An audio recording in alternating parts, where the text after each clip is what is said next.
Assalamualaikum warahmatullahi wabarakatuh. Salam dan bahagia, Bapak Ibu Guru Penggerak.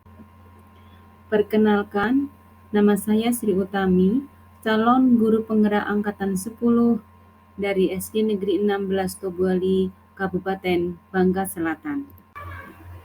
Saya dibimbing oleh Bapak Nur Isnani Taufik SPD MPD sebagai fasilitator dan Bapak Hilman Saiful Rahman SPD SD sebagai pengajar praktik. Baik, dalam kesempatan ini saya akan menyampaikan kesimpulan dan refleksi koneksi antar materi modul 1.1 A8 tentang pemikiran Ki Hajar Dewantara. Saya akan merefleksikan diri saya melalui 3 pertanyaan berikut. 1.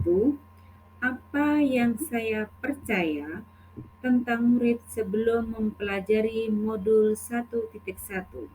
Yang kedua, apa yang akan berubah dari pemikiran atau perilaku saya setelah mempelajari modul 1.1?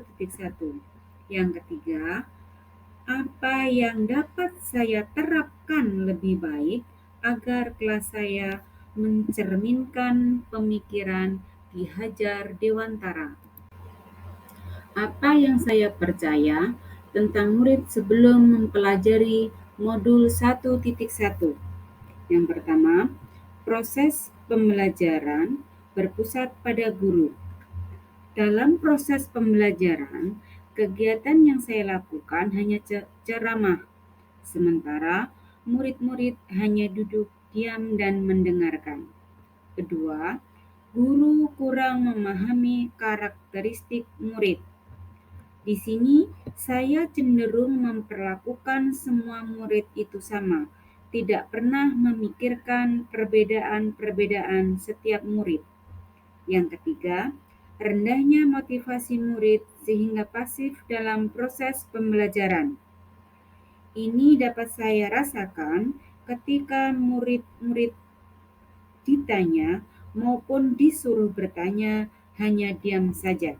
Yang keempat, guru menganggap bahwa anak itu seperti kertas kosong, sehingga murid-murid itu dapat dibentuk sesuai dengan keinginan orang dewasa, dalam hal ini termasuk guru.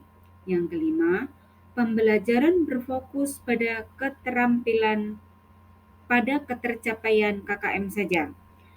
Saya lupa bahwa seorang guru tidak hanya mentransfer ilmu, tetapi sejatinya ada aspek-aspek lain yang perlu dituntun. Apa yang berubah dari pemikiran atau perilaku saya setelah mempelajari modul 1.1 ini? Yang merubah pemikiran saya setelah mempelajari modul ini adalah yang pertama, pembelajaran berpusat pada murid. Dengan melaksanakan pembelajaran yang berpusat pada murid, maka murid lebih aktif. Anak-anak dapat terlibat dalam proses pembelajaran, sehingga murid dapat mengkonstruksi pengetahuannya. Yang kedua, menghargai setiap karakteristik belajar anak. Perlu diketahui bahwa anak terlahir itu berbeda. Setiap individu memiliki keunikannya masing-masing. Saya menyadari akan hal ini. Proses pembelajarannya pun akan penuh warna. Bagaimana seorang pamong, saya dapat menuntun anak sesuai dengan kodratnya. Yang ketiga, guru bukan satu-satunya sumber belajar. Apapun yang ada di sekitar kita dapat kita jadikan sumber belajar murid. Murid bebas ingin belajar dari sumber manapun. Tugas seorang guru terus menuntun dan membimbing dan menjelaskan hal-hal yang baik dan hal yang kurang baik. Setelah mempelajari modul 1T1 ini, dapat merubah perilaku saya. Yang pertama, menciptakan pembelajaran yang menarik dan menyenangkan.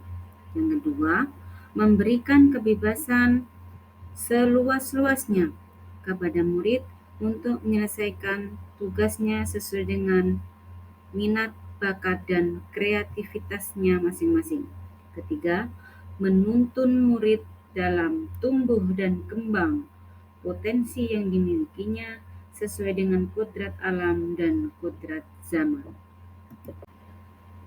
Agar kelas saya mencerminkan pemikiran dari Ki Hajar Dewantara, penerapan yang segera akan saya lakukan adalah 1. Menerapkan sistem AMONG, pendidikan yang menuntun, bukan menuntut, seperti yang sudah diajarkan oleh Ki Hajar Dewantara, bahwa pola pendidikan adalah menggunakan pola asih, asuh, dan asah. Yang kedua, pembelajaran yang sesuai dengan kodrat alam dan kodrat zaman. Yang ketiga, menerapkan konsep merdeka belajar.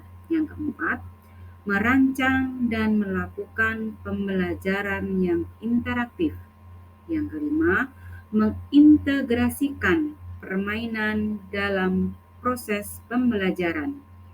Yang keenam, pembelajaran yang mengutamakan aspek budi pekerti.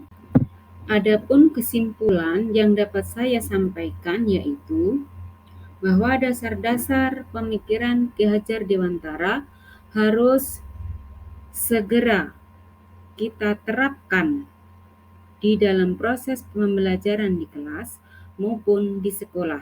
Di antaranya, pendidikan adalah menuntun anak sesuai dengan minat dan bakatnya. Pendidikan sejatinya adalah berhamba pada murid. Pendidikan yang humanis dengan konsep sistem mendorong, memberi teladan, membangun motivasi, memberi dorongan, dan perlunya penanaman budi pekerti yang baik dalam pendidikan. Sekian dan terima kasih. Semoga bermanfaat.